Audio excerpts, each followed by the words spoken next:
Good evening and welcome to Q&A. I'm Tony Jones and answering your questions tonight, world-renowned evolutionary biologist and author of The God Delusion, Richard Dawkins. And wait a minute. Hold your applause just for a moment. And Australia's most senior Catholic churchman, the Archbishop of Sydney, Cardinal George Pell. Please welcome our special guest.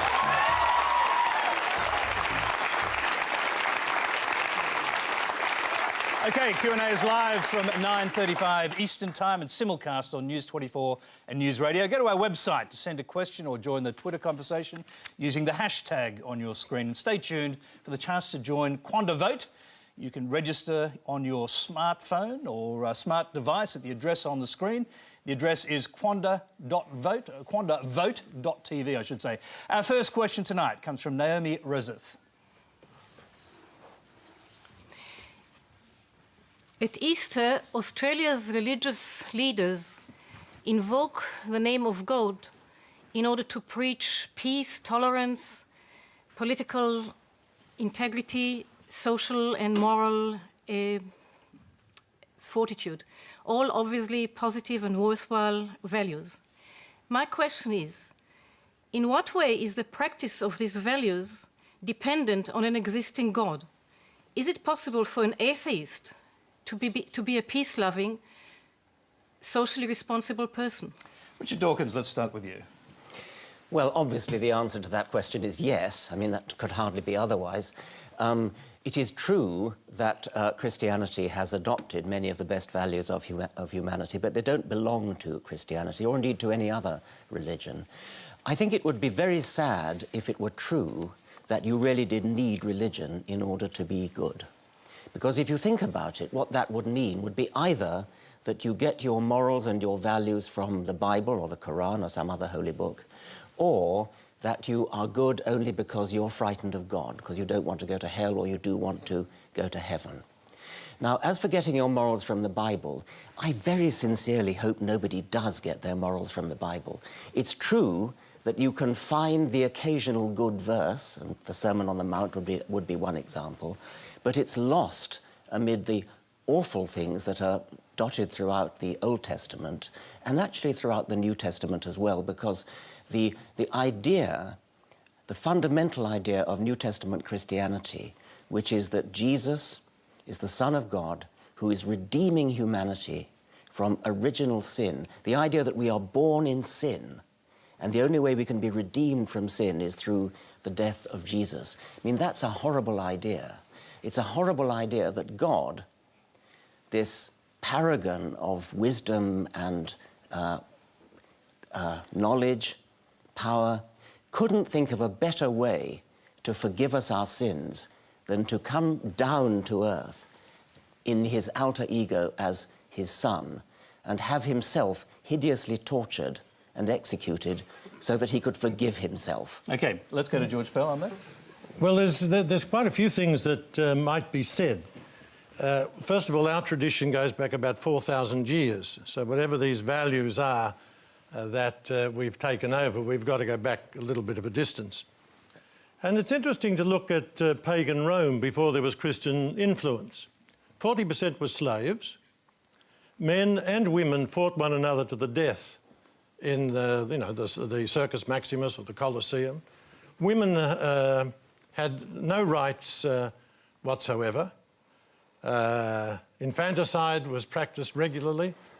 The noble families didn't want baby girls. Christianity changed that, not perhaps by itself, but largely. And the Christian story, we're Christians, we're New Testament people.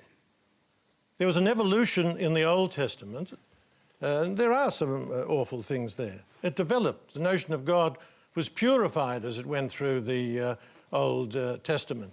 Can I just interrupt you just to bring you to the point of the question, which was really about whether atheists can lead a good life and be good people and socially responsible and so on. Yeah, absolutely. You accept that? Yeah, absolutely.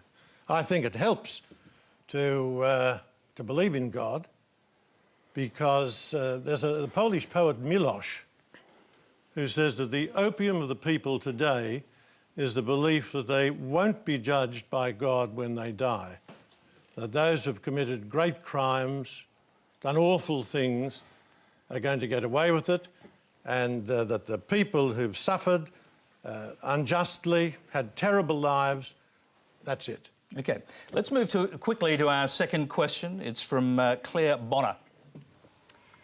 Religion is precisely often blamed for being the root of war and conflict. But what about all the good it has done for our society? God-centred religion has been the birthplace of schools, universities, hospitals, and countless developments in science as well. Richard, if you believe the human drive to seek the truth and to constantly improve ourselves is merely a mechanism for survival, then what's the point and why should I bother? It's an astonishing idea to say, why should you bother just because we have a scientific understanding of why we're here. We do have a scientific understanding of why we're here, and we therefore have to make up our own meaning to life. We have to find our own purposes in life, which are not derived directly from our scientific history.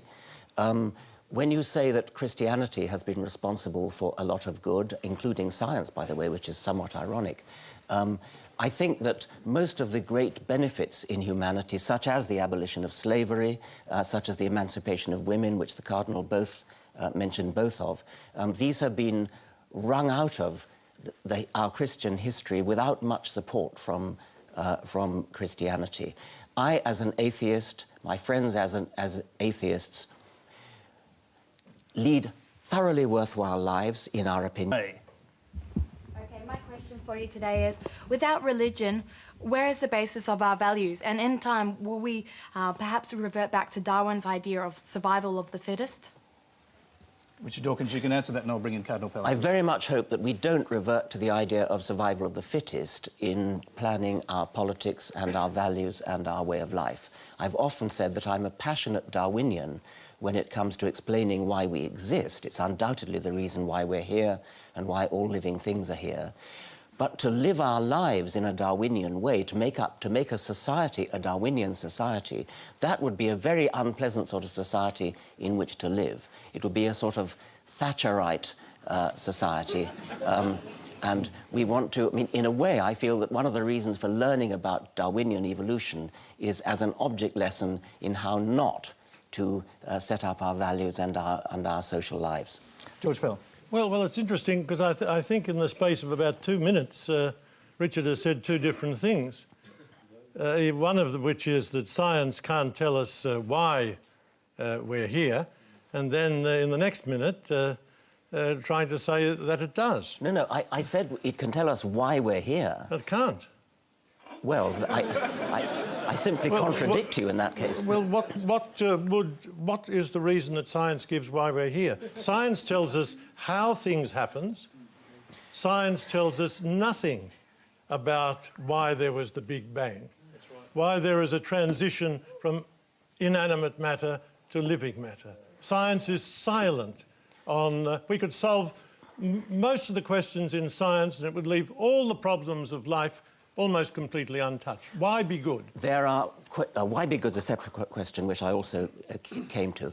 Why we exist, you're playing with the word why there. Science is working on the problem of the antecedent factors that lead to our existence. Now, why in any further sense than that, why in the sense of purpose, is, in my opinion, not a meaningful question. You cannot ask a question like, why do mountains exist, as though mountains had some kind of purpose. What you can say is, what are the causal factors that lead to the existence of mountains? And the same with life, and the same with the universe. Now, science over the centuries has gradually pieced together answers to those questions. Why in that sense? It's true that there are still some gaps, but surely, Cardinal, you're not going to fall for the God of the gaps trap of saying that that religion is going to fill in those gaps which science has so far not yet answered. No, I'm not going to be diverted at all. I'm happy to come back to that. Okay.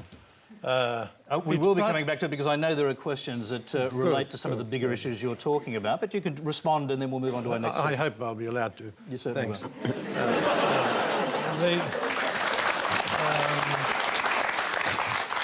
It's part of being human to ask why we exist.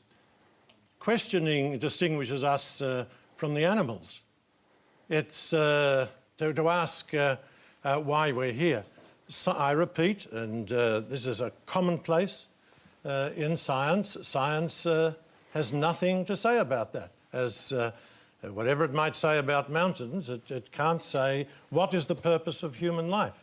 And it's not Maggie Thatcher who is in the epitome or the personification of social Darwinism. It's Hitler and Stalin.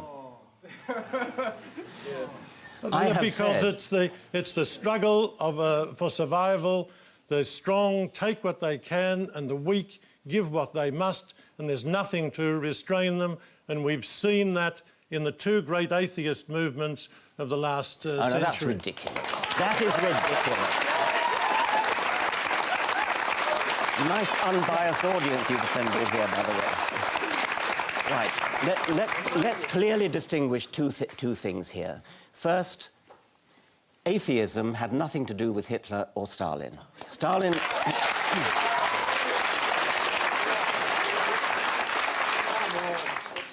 was an atheist, Hitler was not. It doesn't matter what they were with respect to atheism. They did their horrible things for entirely different reasons. Now, you are right when you say that aspects of what Hitler tried to do could be regarded as arising out of Darwinian natural selection. That's exactly why I said that I despise Darwinian natural selection as a motto for how we should live. I tried to say we should not live by Darwinian principles, but Darwinian principles explain how we got here and why we exist in the scientific sense. Now, Cardinal, you said it's part of human nature to want to ask the question why, in the sense of purpose. It may very well be part of human nature, but that doesn't make it a valid question. There are all sorts of questions which you can ask. What's funny about that? What is funny about that? OK, we'd like the audience not to yell out. If we can do that, that'd be great. We're going to move on. I didn't finish, I'm sorry. OK, well, finish your point, because there are lots of questions pertaining... Could I just interpose very briefly? Very briefly. I think it's a very poignant and real question to ask, why is there suffering? We will be asking that question, believe it or not. This is Q&A. It's live and interactive. Tonight we're experimenting with QuandaVote, a new way for Q&A viewers to share their opinions on the issues we discuss. You can go to the quandavote.tv website on your smartphone, tablet or computer to vote in our very first question, and that is, does religious belief make the world a better place? Does religious belief make the world a better place? We'll report back later on your views. First, let's move on to our next question for our panel. It comes from Paul Hanrahan. My question is for Richard Dawkins. You're on the record as saying you can't prove that God doesn't exist, and you say you're agnostic rather than atheistic. Why do you appear as the champion of atheism around the world? Why do you accept offers to appear as the champion of atheism? And why are you so evangelical in the prosecution of your cause? Isn't that a touch hypocritical and unscientific? Yes, Richard Dawkins, I'm a bit confused about this because you just referred to yourself moments ago as being an atheist, and yet with the Archbishop of Canterbury you referred to yourself as an agnostic. In the God delusion, I made a 7-point scale. 1 is I'm totally confident there is a God. 7 is I'm totally confident there is not a God. 6 is, to all intents and purposes, I'm an atheist. I live my life as though there is no God. But any scientist of any sense will not say that they positively can disprove the existence of anything. I cannot disprove the existence of the Easter Bunny, and so I'm agnostic about the Easter Bunny. It's in the same respect that I'm agnostic about God. So, what proof, by the way, would change your mind? That's a very difficult and interesting question because, I mean, I used to think that if somehow, you know, great big, giant, 900-foot-high Jesus with a voice like Paul Robeson suddenly strode in and said, I exist, here I am. But even that, I actually sometimes wonder whether that would... I think you're hallucinating. Exactly. I agree. I agree. Can I just put a question to you? Could you ever provide Richard Dawkins with the sort of proof he requires for belief, scientific proof of the existence of God? No, because I think he only accepts proof that is rooted in sense experience. In other words, he excludes the world of metaphysics, say the principle of contradiction, and he excludes the possibility of arguments that don't go against reason, but go beyond it. But could I make one little suggestion as to why Richard calls himself an atheist? Because in one of his blogs in 2002, he was discussing whether he's an agnostic or a non-theist. He said he prefers to use the term atheist because it's more explosive, it's more dynamic. You can shake people up. Whereas if you're just going around saying that you're an agnostic or a non-theist, it's not. These are his own words. Well, let's let Richard Dawkins. I don't remember saying that. It wouldn't totally surprise me. It's in 2002. It's an ongoing issue. What's the best way? There is a problem with the word atheist, especially in America. I don't know whether it's true in Australia. There's a lovely woman. I'm blocking on her name because I'm jet-lagged. She's Irish-American woman. Anybody help me? There are quite a few Irish-American women. Sorry about that. Sorry? No. Anyway, I do apologise personally to her for forgetting her name. She's an actress and she's got she did a film on how she escaped from the Roman Catholic Church, and it's a very moving film, and at the end her mother discovered that she was an atheist, and her mother phoned her up and said, "Well, I don't mind you not believing in God, but an atheist?" Her name's Julia Sweeney. So it's suddenly come back to me. I strongly recommend that. Now, the point is that the word atheist, unlike just simply not believing in God, has bad connotations. And so, to some extent, people have wished to depart from that and change the name to non-theist or secularist or non-believer. And I waver back and forth as to what's the best name to use. I sometimes call myself an atheist, sometimes a non-theist, and sometimes just a non-believer. George Pell, can I just come back to you on this question of the existence of God? Why would God randomly decide to provide proof of his existence to a small group of Jews 2,000 years ago and not subsequently provide any proof after that? Well, I don't think there's ever been any scientific proof. I don't believe God does anything randomly, although he might set up a system which works apparently through, through chance, through random. But if you want to get if you want something done, you've got to ask somebody. It's no good, say, my asking everyone in the congregation, "Will you do something?" Normally, you go to a busy person because you know they'll do it. And so, for some extraordinary reason, God chose the Jews. They weren't intellectually the equal of either the Egyptians. Or the... Intellectually, morally... How can you know intellectually? Because you see the fruits of their civilization. Egypt was the great power for thousands of years before Christianity. Persia was a great power. Chaldea. The poor, the little Jewish people, they were originally shepherds. They were stuck, they're still stuck between these great powers. That's not a reflection of your intellectual capacity, is it, whether or not you're a shepherd? Well,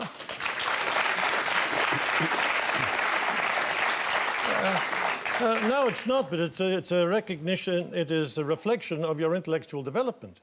But like many people are very, very clever and not highly intellectual. But my point is that... Can I just interrupt? Are you including Jesus in that, who obviously was Jewish and was of that community? Exactly. So intellectually not up to it? Oh.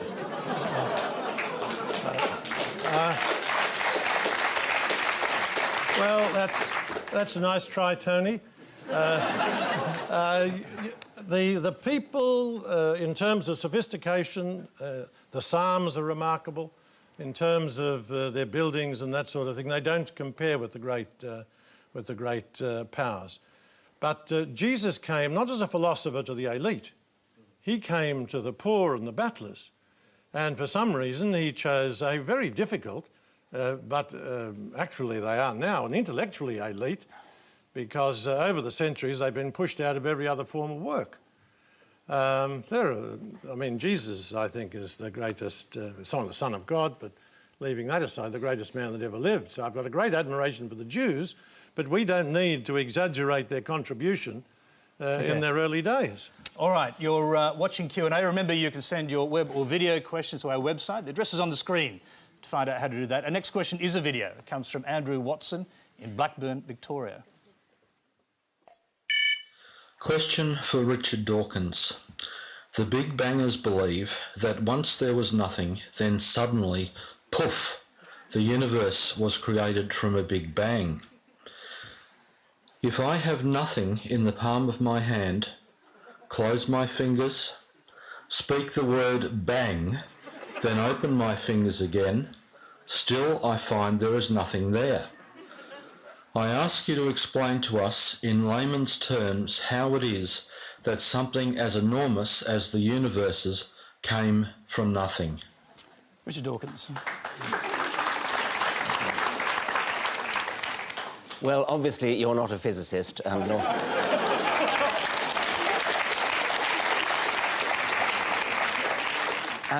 nor am I. And I am delighted to say that during my time in Australia, I shall be having a number of conversations, public conversations, with my colleague Lawrence Krauss, including one in the Sydney Opera House later, I think it's next week. And he's written a book on exactly that topic of how you can get something from nothing, and I shall be questioning him about that. Of course it's counterintuitive that you can get something from nothing. Of course common sense doesn't allow you to get something from nothing. That's why it's interesting. It's got to be interesting in order to give rise to the universe at all. Something pretty mysterious had to give rise to the origin of the universe. Now, if you want to replace a physical explanation by an intelligent God, that's an even worse explanation. It's an even more difficult explanation. What scientists are trying to do is to explain how you can get not just something, but the immense complexity of the world, of the universe, and of life. And science is making a pretty good fist of doing that. Life is now completely solved, barring the details. That was Darwin's contribution and Darwin's successors. Physicists are still working on the origin of the cosmos. Among them is Lawrence Krauss, whom I shall be talking to next week. Now, it is very mysterious how the universe came into being. It's a deeply mysterious and interesting question. And can I just interrupt? It's an old question, a very old question. Thomas Aquinas in the 13th century was asking this same question. He said there must have been a time when no physical things existed, but something can't come from nothing. That was his view. It's just been repeated by us. Something can come from nothing, and that's what physicists are now telling us. I could give you, you asked me to give you a layman's interpretation. It would be a very, very layman's interpretation. When you have matter and antimatter and you put them together, they cancel each other out and give rise to nothing. What Lawrence Krauss is now suggesting is that if you start with nothing, the process can go into reverse and produce matter and antimatter. The theory is still being worked out. It's a very difficult theory, mathematical theory. I'm not qualified to answer the question, but what I am sure about is that it most certainly is not solved by postulating an intelligence, a creative intelligence, who raises even bigger questions of his own existence. That certainly is not going to be the answer, whatever else is. George Pell. Thank you. The trouble, well, there are many troubles with Richard's teachings, but a fundamental one is that he dumbs down God and he soups up nothing. He continually talks as though God is some sort of upmarket figure within space and time. Now, from 450, 500 BC, where with the Greek philosophers, God is outside space and time. God is necessary, self-sufficient, uncaused, unconditioned. That's the hypothesis you've got to wrestle with. The second thing is that Krauss says nothing about the Big Bang coming out of nothing. Admittedly, he comes clean on about 6 pages from the end of his book, and I don't know whether Richard has read it that far because he gave it a foreword. What he says is what Richard is describing as nothing is a sort of a mixture of particles and perhaps a vacuum with electromagnetic forces working on it. That's what Krauss is talking about under the heading of nothing. And there's a very good review of this in the New York Times. Not a pro-religious paper at all, where Krauss is absolutely denied and demolished, although especially by his supporters claiming that he says things come out of nothing. He doesn't say that. It's a matter, you can quickly respond to that before the you next can question. dispute exactly what's meant by nothing, but whatever it is, it's very, very simple. And why is that funny? Well, I think it's a bit funny to be trying to define nothing.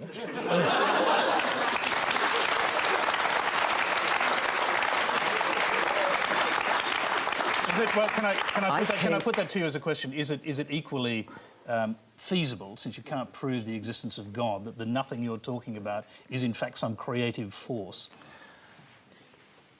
If you talk about a God who is a creative intelligence, then that is something very complicated and very improbable, and something that requires explaining in its own right. The nothing that Lawrence Krauss is talking about, whether or not it's what a naive person would conceive as nothing or what a sophisticated physicist would consider to be nothing, it is going to be something much, much simpler than a creative intelligence.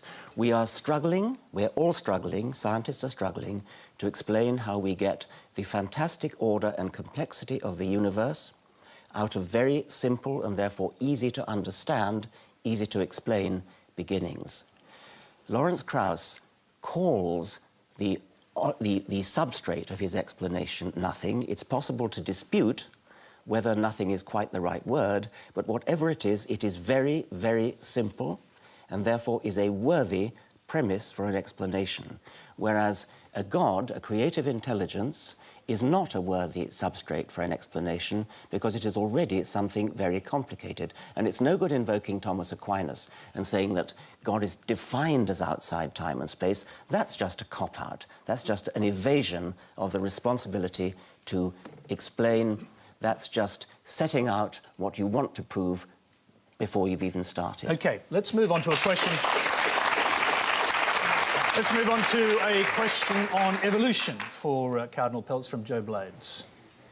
As a young Catholic scientist, I'd like to ask the Cardinal to clarify the Roman Catholic Church's position on evolution and comment on whether the dichotomy between science and religion is in fact real.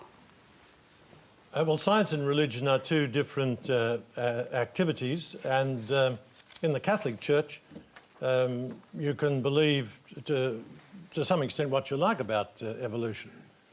I think Darwin made a great contribution. I remember talking with Julius Kornberg, a very distinguished biologist, and he's worked with ants for years. And he said, you know, he's managed to change them by changing the conditions. But there are a number of things that evolution doesn't explain. Darwin realised that. Darwin was a theist because he said he couldn't believe that the immense cosmos and all the beautiful things in the world came about either by chance or out of necessity. He said, I have to be ranked as a theist. Now, that's just not true. Excuse me, it's plain not true. It's on page 92 of his autobiography. Go and have a look. Sorry, can I just bring you, in a sense, to the point of the question? Do you accept that?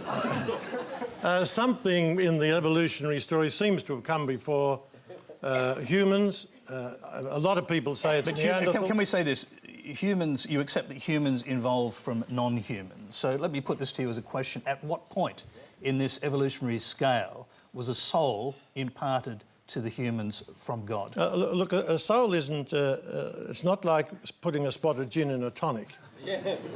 The soul is the principle of life. So whenever there was a principle of life that could question, that could be open to awe, that was able to communicate, then we had the first human. Now, we believe that the first humans developed in South Africa. I'm not quite sure how long ago, and that all humans have developed from that. We know most about that. There aren't remains. We know most about that because of the drawings they left on the on walls and caves and that sort of thing. No such thing from Neanderthals. So we can't say exactly when there was a first human, but we have to say if there are humans, there must have been a first one. They might have been equal first, but if there is a progression, there's got to be first. So are you talking about a kind of Garden of Eden scenario with an actual Adam and Eve? Well, what Adam and Eve terms, what do they mean? Life and earth. It's like every man. That's a beautiful, sophisticated, mythological account. It's not science, but it's there to tell us two or three things. First of all, that God created the world and the universe. Secondly, that the key to the whole of the universe, the really significant thing, are humans. And thirdly, it's a very sophisticated mythology to try to explain the evil and the suffering But of the it isn't world. a literal truth. You shouldn't see it in any way as being an historical or literal truth. It's certainly not a scientific truth, and it's a religious story told for religious purposes. And just quickly, because the Old Testament in particular is full of these kind of stories, I mean, is there a point where you distinguish between metaphor and reality? For example, Moses receiving the Ten Commandments inscribed directly by God on a mountain. I'm not sure that the Old Testament says that God inscribed the Ten Commandments, but leaving that aside, it's difficult to know how exactly that worked, but Moses was a great man. There was a great encounter with the divine. Actually, with Moses, we get the key that enables us to come together with the Greeks with reason, because Moses said, "Who will I tell the Egyptians?" And he said, "Tell that my name is I am who I am." OK. I'm going to bring Richard Dawkins back in here because we've moved from evolution, obviously, to the biblical versions of it. Your response? Well, I'm curious to know if Adam and Eve never existed, where did original sin come from? But I also would like to clarify the point about whether there ever was a first human. That's a rather difficult and puzzling question, because we know that the previous species from which we're descended is probably Homo erectus, and before that some sort of Australopithecine. But there never was a last Homo erectus who gave birth to the first Homo sapiens. Every creature ever born belonged to the same species as its parents. The process of evolution is so gradual that you can never say, aha, now suddenly we have the first human. It was always a case of just a slightly different from the previous generation. That's a scientific point, which I think is quite interesting. I'm not sure if it has theological significance, except that I think successive popes have tried to suggest that the soul did indeed get added, rather like gin to tonic, at some particular point during evolution. At some point in evolution, there was no soul, and then later there was one. So it is quite an interesting question to ask. Now we have rather a good fossil record from Africa of the descent of humans, from Australopithecines to various species of Homo, perhaps Homo habilis, perhaps Homo erectus, then archaic Homo sapiens, and then modern Homo sapiens. At what point did the soul get injected? And what does the idea of original sin mean if Adam and Eve never existed? I'll just quickly let you respond to that. Well, I mean, God wasn't running around giving injections. And if there is no first person, where did the soul come from then? The soul is the principle of life. But there are animal souls. All living things have some principle of life. An animal has a principle of life. A human has a soul, a principle of life, which is immensely more sophisticated. We even have a voice box, which is one of the great miracles, so that we can communicate our thoughts to one another rather than just grunting. I'm pleased we're not grunting tonight. Let's move along. You can, by the way, don't forget you can still vote at quandavote.tv, I should say, on the question, does religious belief make the world a better place? Over 15,000 viewers have already voted, and we'll check before the end of the programme for the final results. Our next question for Professor Dawkins and Cardinal Pell is a video, and it comes from Kieran Dennis in Ferntree Gully, Victoria. My question is for George Pell. George, as a climate change skeptic, you demand a very high standard of evidence to support the hypothesis that global warming has an anthropogenic cause. My question is, why then do you not demand the same standard of evidence for the existence of God? George Pell.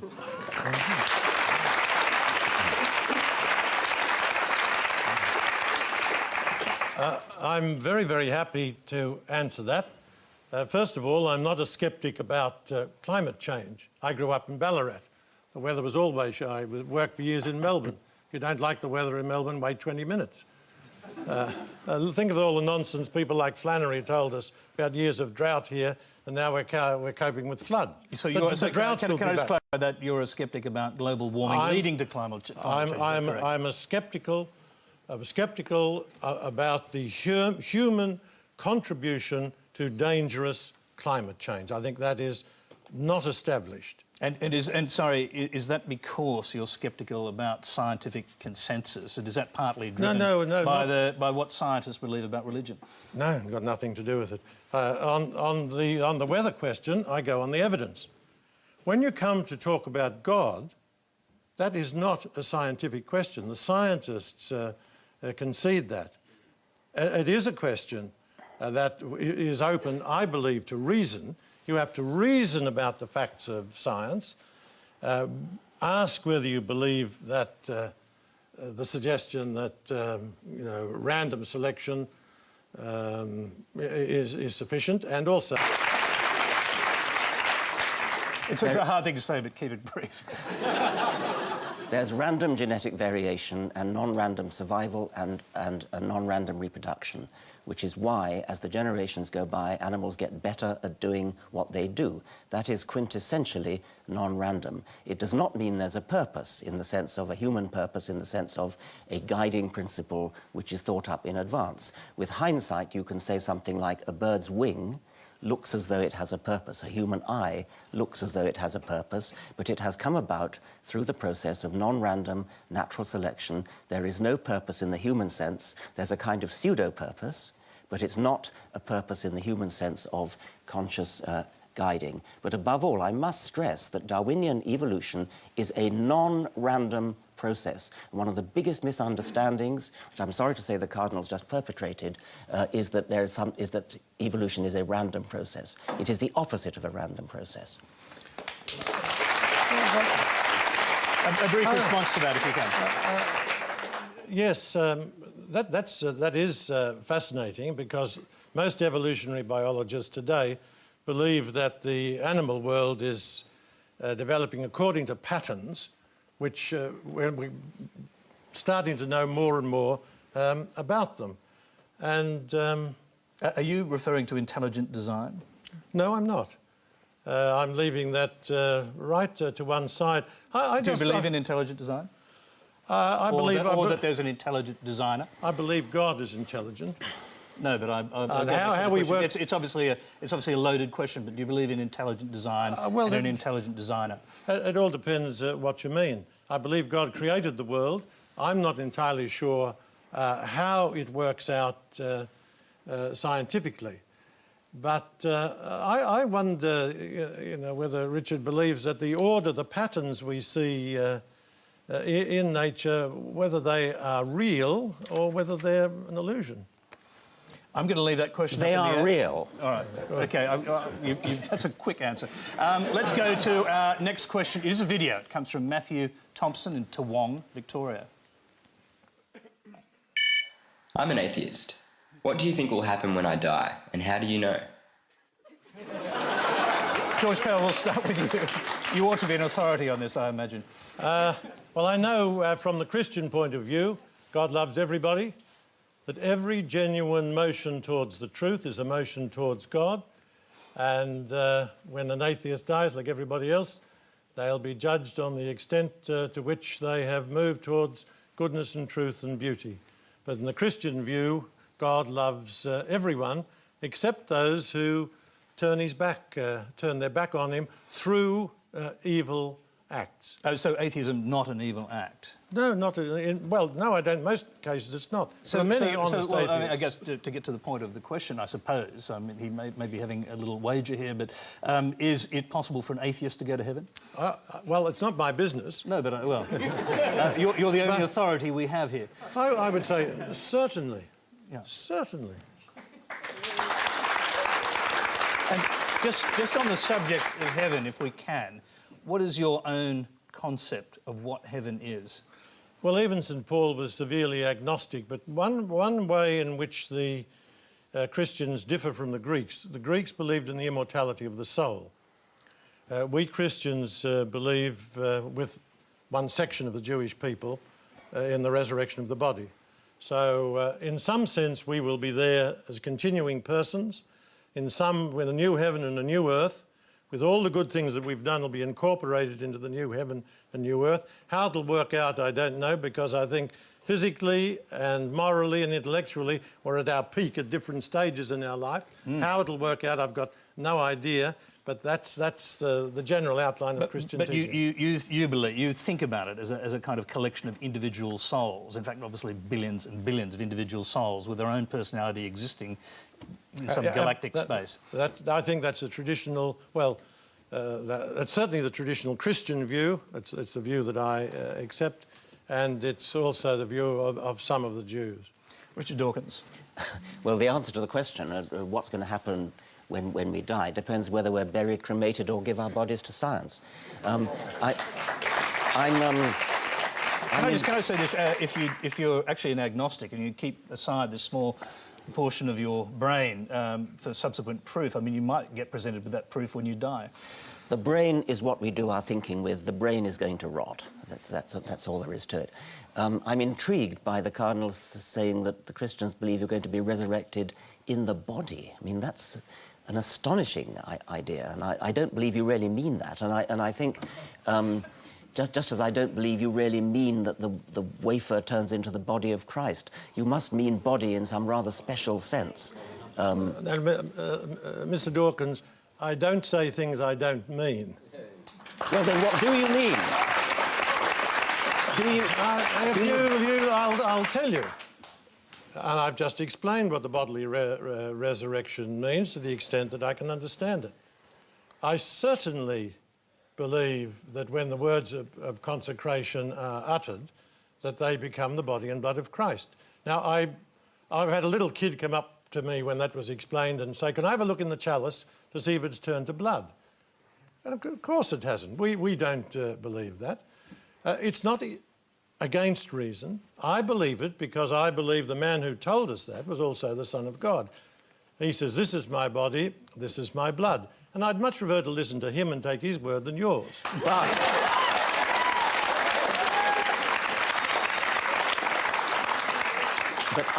But other Christian denominations are quite happy to take that as a symbolic, metaphorical meaning. Catholics take it as a literal meaning, and I take it. I'm trying to be charitable by trying to suggest that it's that same sense in which you say that the body is resurrected, because the body is certainly not resurrected in terms of the cell, the protoplasm, the proteins, the DNA. That doesn't happen any more than the wafer turns into that. You're right when you said that to the child. So you do not mean that the wafer turns into the body in any sense in which normal English language usage would understand. You mean it in some other sense, and I take it it's that same sense that the body is resurrected. Well, can I ask you whether you do mean it in a metaphorical sense, in the same way that you believe Adam and Eve are metaphorical creatures? I don't. I follow it. I understand it. According to a system of metaphysics that was spelled out by the Greeks before Christ came, which we've adopted. And that is, there's a substance which is the core of a being, and it is revealed to us through what are called accidents. Now, I believe that the core of the being becomes the bread, becomes the body and blood of Christ. It continues to look exactly as it was. We believe that in the Catholic Church. Now, I know you're a cultural Anglican, and we can't blame the I'm Anglican... also a rationalist. I use... English is my native language. The wafer does not become the body of anybody in the English language. All right, no, I think we've resolved that we both... Well, that you both disagree on this point rather substantially. Let's go to our next question, which is from Michael Matty. Is it okay to tell a child that God doesn't exist? Richard Dawkins. I think it's okay to tell a child the truth. But I would prefer to encourage a child to make up her own mind and to think about the evidence and to believe things when there is evidence. What I think is not okay, what I think is deeply immoral, is to tell a child that when she dies, if she's not good, she's going to go to hell. That seems to me to be mental child abuse and an utter disgrace.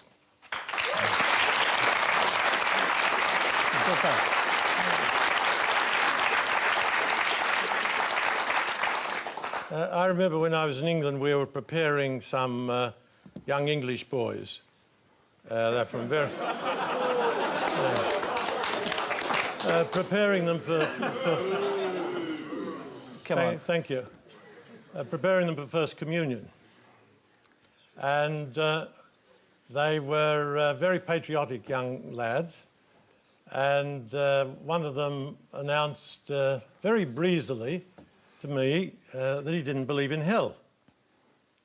And I mean, certainly the idea of any child being sent to hell, I agree that that is grotesque, and that's not the Christian God. But anyhow, this kid, I said simply, Hitler. Do you think Hitler might be in hell? Started the Second World War, caused the death of 50 million? Or would you prefer a system where Hitler got away with it for free? Anyhow, the little kid was quite patriotic, and he said, he realised hell was in with a chance if Hitler was going to go there. What about a system where he was simply obliterated and didn't exist anymore? Well, he would have got away with too much, as far as I'm concerned. So you actually, prefer the idea of hell as a place of punishment but for who? Where do you draw the line? Do unbelievers go to hell? No. The only people... one, I hope nobody's in hell. We Catholics generally believe that there is a hell. I hope nobody's there. I certainly believe in a place of purification. I think it'll be like getting up in the morning and you throw the curtains back and the light is just too much. God's light would be too much for us. But I believe, on behalf of the innocent victims in history, that the scales of justice should work out. And if they don't, life is radically unjust. The law of the jungle prevails. OK, I'm just going to go to our next question, which we can respond to some of these issues through that. It's a video question. It comes from Nick Walsh in Nyngan, New South Wales. How can there be a compassionate God who is all-powerful and has created us, yet we suffer? Why create such a world in the first place? Richard Dawkins, you can reflect on that and the previous question.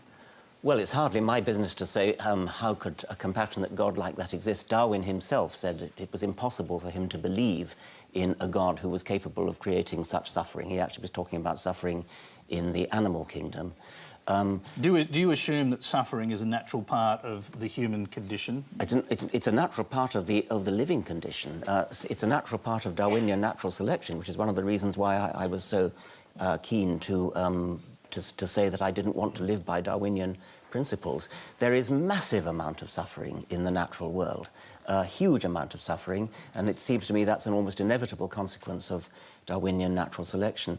I'm more interested, however, in what's true than in what I would like to be true. It would be very nice if there were no suffering in the world. It would be very nice if there were a sort of natural scale of justice, as the Cardinal was saying. But I'm more interested in what's true. So it's not the business of an atheist to justify the ways of God to man. It is the business of a cardinal. OK, let's go to the Cardinal. The question was, how can there be a compassionate God who's all-powerful and has created us, and yet we suffer? Why create such a world in the first place? I think that's probably the hardest question for us to answer. Do you struggle with it? Yes. if I get a chance to say, to ask a question when I die, I think I'll ask the good God, why is there so much suffering? That's a problem for us.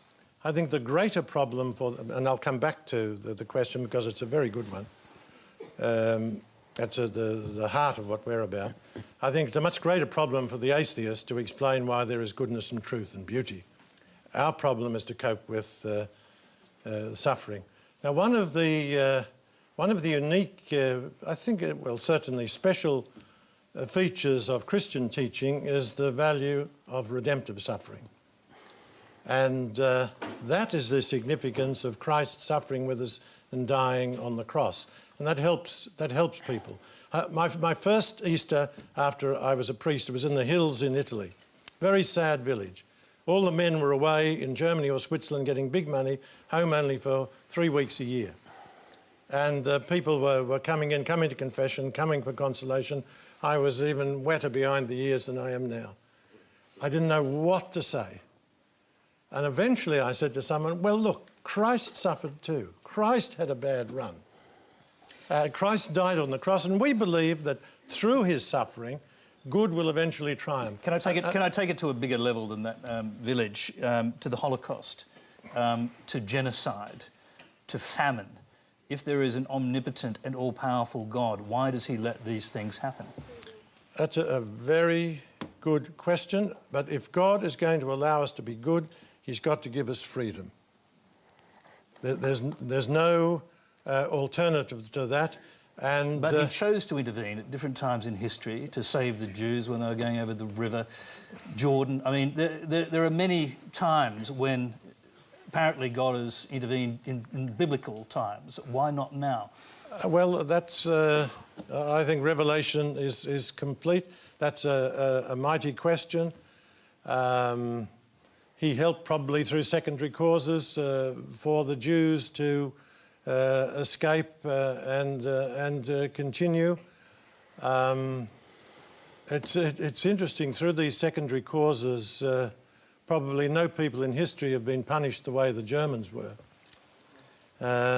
It's a terrible mystery. Well, I think there'd be a very strong argument saying that the Jews of Europe suffered worse than the Germans. Yes, that might be right. Certainly, the suffering in both. I mean, the Jews, there was no reason why they should suffer. OK.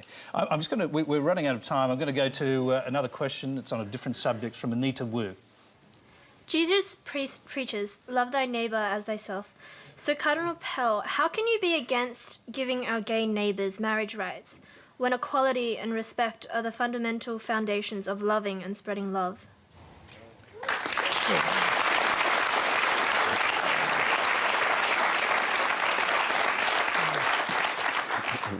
Well, it's quite misleading and quite unfair to suggest that Christians hate homosexuals. Christians love everybody. We believe that marriage is between a man and a woman, that it is for the continuity of the human race. We believe that men and women are made for one another spiritually, psychologically, physically. We believe that a man and a woman as a father with their children is far and away the best and most efficient and most economical system to bring up children, and governments should support it.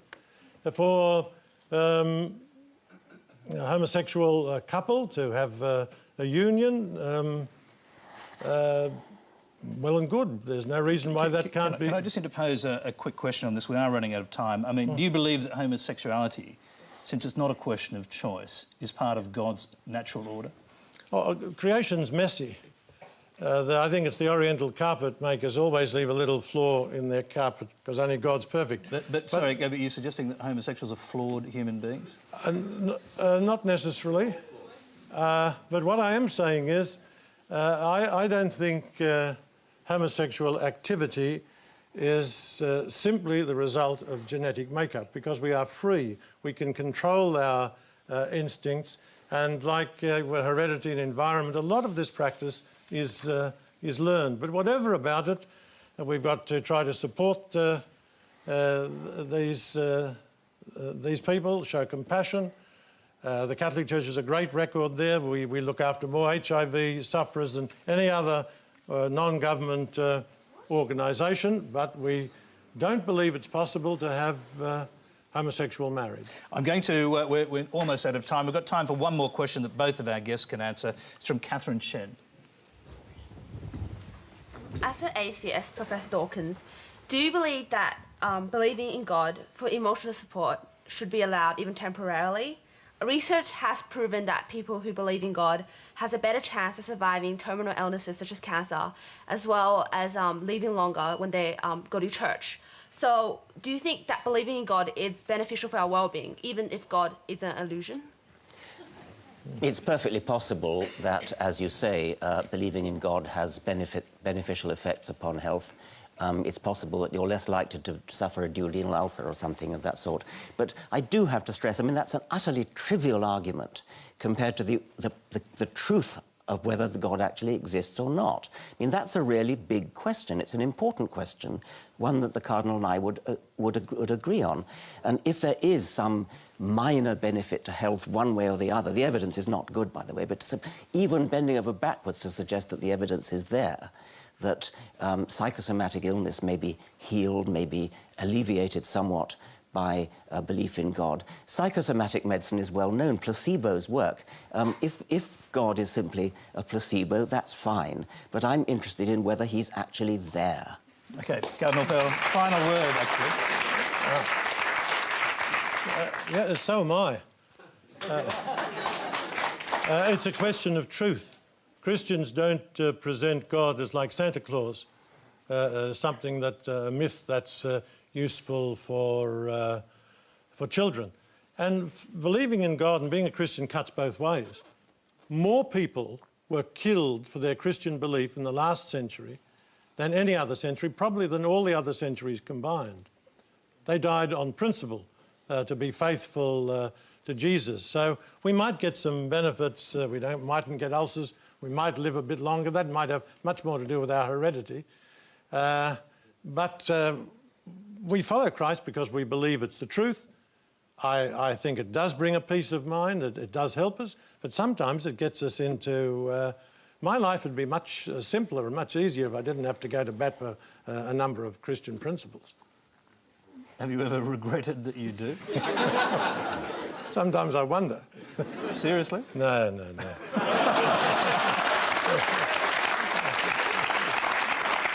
OK, that's all we have time for tonight. Before we go, let's check the final results of tonight's Quanda vote. With more than 20,000 of you voting, we have a 76% saying no. Religious belief does not make the world a better place. Please thank our special guests, Professor Richard Dawkins and Cardinal George Pell.